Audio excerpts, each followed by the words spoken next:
मित्रों नमस्कार। आज हम चर्चा कर रहे हैं भारतीय लोकतंत्र की कुछ विविधताओं की और विशिष्टताओं की। हमारे लोकतंत्र में विधायिका, कार्यपालिका और न्यायपालिका, यह तीन मिलाकर के लोकतंत्र के यह हमारे मजबूत स्तंभ हैं। और इन स्तंभों में से अगर न्यायपालिका और कार्यपालिका या विधायिका कोई ये समझे कि हम ही सुप्रीम हैं, तो ऐसा नहीं है। कोई विधायिका कानून को बनाती है, कार्यपालिका उस कानून को निष्पादन करती है।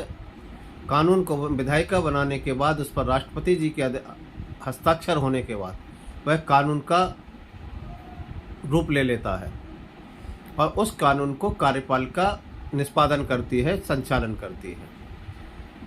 लेकिन अगर इस कार्यपालिका में कुछ त्रुटियां रह जाती हैं किस तरह का, तो उसका एक विश्लेषण टिप्पणी न्यायपालिका के द्वारा भी की जा सकती है।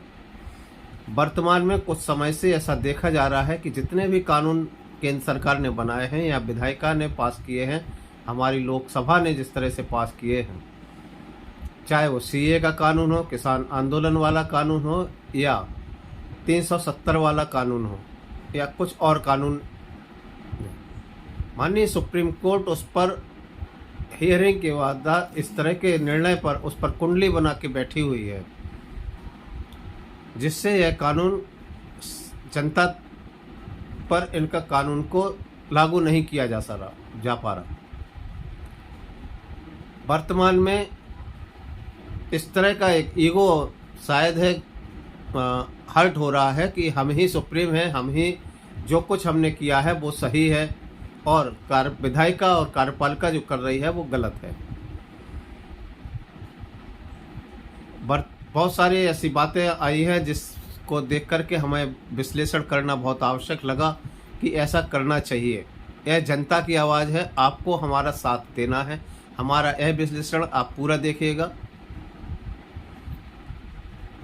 वर्तमान में देखा जा रहा है कि केंद्र सरकार ने कॉलेजियम सिस्टम को के जगह एक आयोग, न्यायिक आयोग भी बनाने की कोशिश की थी, जिस पर कि कॉलेजियम सिस्टम और न्यायपालिका ने रिजेक्ट कर दिया। उसको देखा ही नहीं बल्कि उसको कचड़े के डिब्बे में डाल दिया। जब कोई विधायिका अगर कानून बनाती है तो उसको न्यायपालिका को समीक्षा करने का तो अधिकार है, लेकिन उस कानून को निरस्त नहीं किया जा सकता, क्योंकि उस पर राष्ट्रपति जी, हमारे राष्ट्रपति जी सुप्रीम होते हैं। लेकिन अभी वर्तमान में जिस तरह से देखा जा रहा है कि कुछ हाईजैकर्स कह सकते हैं कि कुछ कोर्ट को, जिस तरह के पूर्व मुख्य न्यायाधीश ने कहा कि हमारी कोर्ट हाईजैकर्स के कब्जे में है, तो मुझे भी ये लग रहा है कि अब उनकी यह बात सत्य है। अगर ऐसा है तो यह देश के लिए बहुत खतरनाक है। वर्तमान में देखा गया कि कुछ ऐसे केसेस हमारे सामने आए हैं। 2 दिन पहले एक ऐसा केस आया जो 35 साल से चल रहा था, एक मकान मालिक और किराएदार के बीच में। उस किराएदार को मकान खाली करने का आदेश 35 साल बाद मिला। मकान मालिक था, उसने केस पहले लोअर कोर्ट से चला, जयपुर हाई कोर्ट में आया, जयपुर हाई कोर्ट से लेकर के 35 साल बाद वो पहुंचा सुप्रीम कोर्ट, और सुप्रीम कोर्ट में उसको अभी 35 साल बाद निर्णय मिला कि आप मकान खाली करिएगा। 35 साल में जितना पैसा उसका मकान की कॉस्ट से कहीं ज़्यादा पैसा उसका लग गया होगा मकान खाली कराने, कोर्ट केस लड़ने में।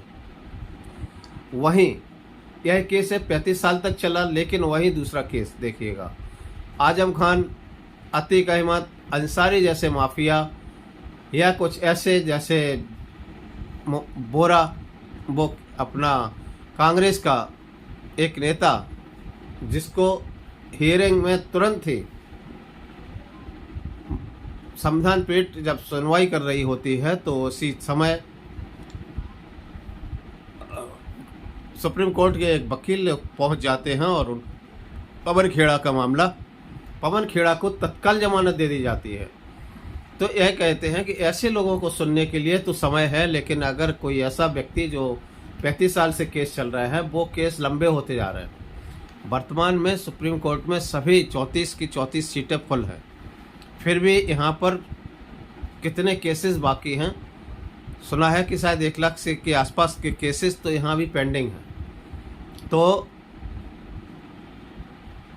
इन बातों को लेकर के जो पुराने केसेस हैं उन पर कोई हेयरिंग नहीं हो रही, बल्कि जो और पैसे वाले या माफिया जैसे लोग को तुरंत हियरिंग हो जाती है। क्यों? एक और केस दिस आता है तिस्ता सीतलवाड़ का।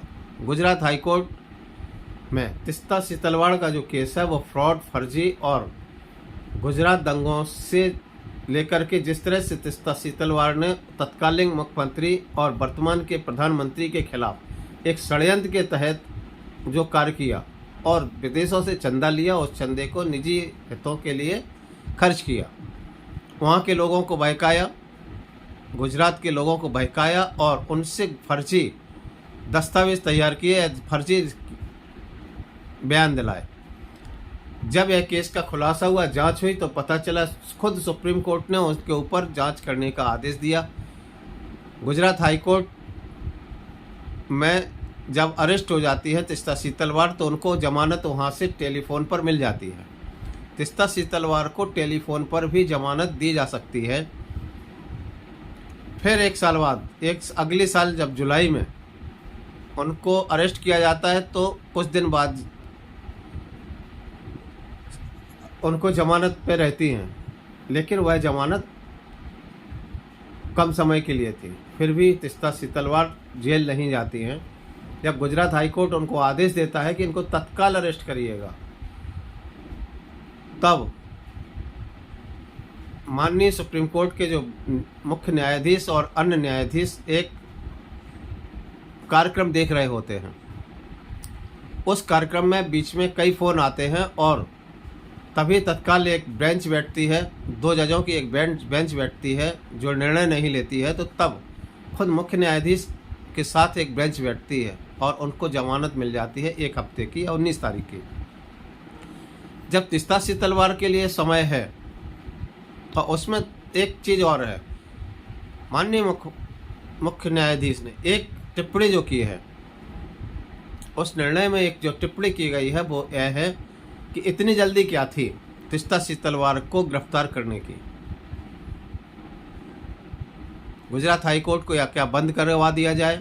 अगर उन्होंने निर्णय दिया है तो उस पर टिप्पणी की कि क्या जल्दी थी, तो यह निर्णय तो इस टिप्पणी के ऊपर तो स्वयं एक उंगली आपकी ओर उठ रही है कि इतनी जल्दी क्या थी कि रात्रि काल में अवकाश के समय कोर्ट खोली जाए और तिस्ता सीतलवाड़ जैसे अपराधियों को जमानत मिल जाए। वहीं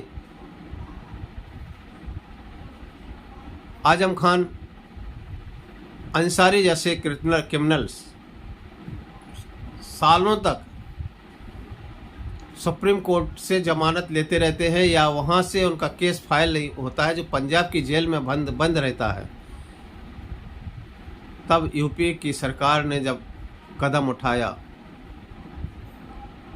और यूपी के high court, Allahabad high court के मुख्य न्यायाधीश के निर्णय जो दिए, चाहे अतीक हो, अंसारी हो या आजम खान, तो उन न्यायाधीश को तबादला कर दिया जाता है। जो अच्छे न्यायाधीश थे, अपने काम को बेहतर तरीके से कर रहे थे, जनता के हित के फैसले दे रहे थे, तो ऐसे न्यायाधीशों को ऐसी जगह ट्रांसफ़र कर दिया गया। एक का कलकत्ता कर दिया गया है तो एक का पश्चिम बंगाल कर दिया गया है, जबकि वह न्यायाधीश कहते हैं कि पश्चिम बंगाल हमें ट्रांसफ़र मत करिएगा या बंगाल में मत करिएगा, लेकिन उनकी नहीं सुनी जाती है। या एक उनको पनिशमेंट के तौर पर ट्रांसफ़र किया जाता है।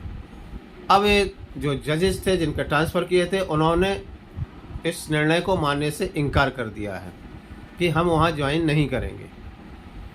दिल्ली के जो मुख्य न्यायाधीश जिनका ट्रांसफ़र किया गया है, दिल्ली की बार काउंसिल ने कल 17 तारीख को कोर्ट में काम ना करने का निर्णय लिया है।